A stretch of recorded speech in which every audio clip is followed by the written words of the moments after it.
because President Trump has been suing CBS News and its parent company, Paramount Global, for $20 billion for what the president calls, quote, unlawful and illegal behavior, unquote, though his accusations, according to legal experts, do not withstand scrutiny.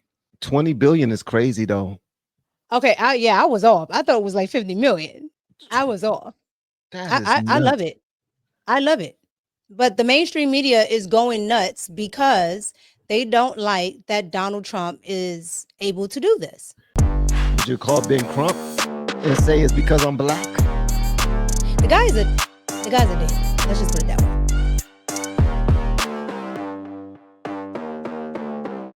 Here we go. The executive producer of CBS News 60 Minutes, Bill Owens, resigned today. Now, normally that would probably not be news that we would bring you, except the circumstances rise to the level of, well, alarm.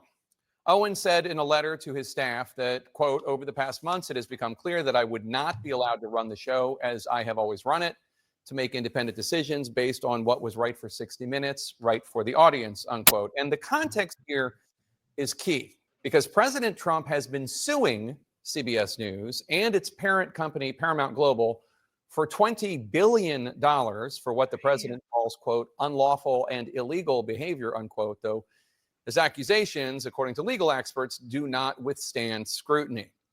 This is what happened. Last fall, 60 Minutes interviewed Vice President Harris. President Trump declined the show's offer to sit down with them for an interview. During the Harris interview, 60 Minutes correspondent Bill Whitaker asked the then sitting vice president why Israeli Prime Minister Benjamin Netanyahu was not apparently listening to the Biden administration. Now, a preview of her answer ran in a preview clip on CBS's Face the Nation on Sunday morning. The work that we have done has resulted in a number of movements in that region by Israel that were very much prompted by or a result of many things, including our advocacy for what needs to happen in the region. The next day, however, 60 Minutes ran this answer when it ran the actual edited interview. We're not going to stop pursuing what is necessary for the United States to be clear about where we stand on the need for this war to end. Now, CBS explained the discrepancy that they merely ran two. Let's be clear. Yo, what the hell is she talking about? Oh, my bad, y'all. I thought I had muted myself. I was laughing over here. I don't know what she's talking about. When she start doing this, she about to clam up. Yeah, she don't know what the hell she about to say. And she go,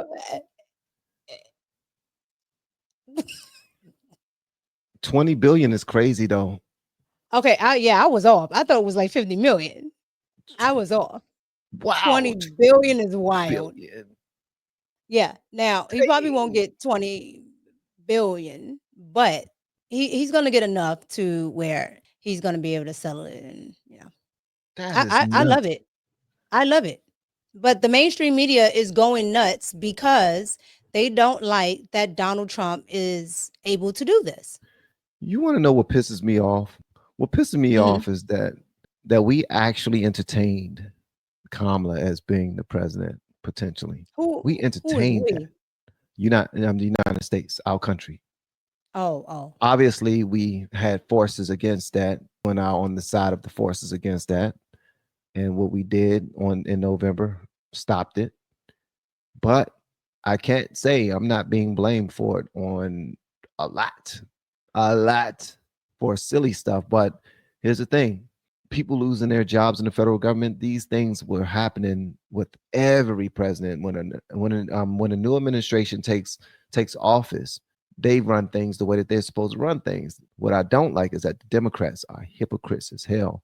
But the fact that they put Kamala up there and was passionate, they really wasn't passionate. That was fake passion, because once she lost, it's like they ain't even like her no more. They don't care to listen to her. They don't care to hear her out on nothing. It's like she was just the person pushed into a position and they were forced to accept it. That's what I'm thinking. Would you want to hear that?